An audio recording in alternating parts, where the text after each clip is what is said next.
আসসালামু আলাইকুম বাচ্চারা। আজ আমরা শিখব আল্লাহর উপর ভরসা। আল্লাহর উপর ভরসা মানে আল্লাহকে বিশ্বাস করা। আল্লাহ আমাদের সব সময় ভালোবাসেন। আমরা যখন চেষ্টা করি, আল্লাহ আমাদের সাহায্য করেন।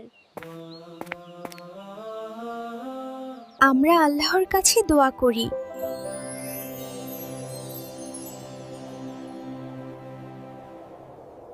আল্লাহর উপর ভরসা করলে আমরা ভয় পাই না। ভরসা করলে আমরা ধৈর্য ধরতে পারি। আল্লাহর উপর ভরসা করলে আমাদের মন শান্ত থাকে। প্রতিদিন আমরা আল্লাহর উপর ভরসা করি। চলো আমরা সবাই আল্লাহর উপর ভরসা করি। আল্লাহ হাফেজ।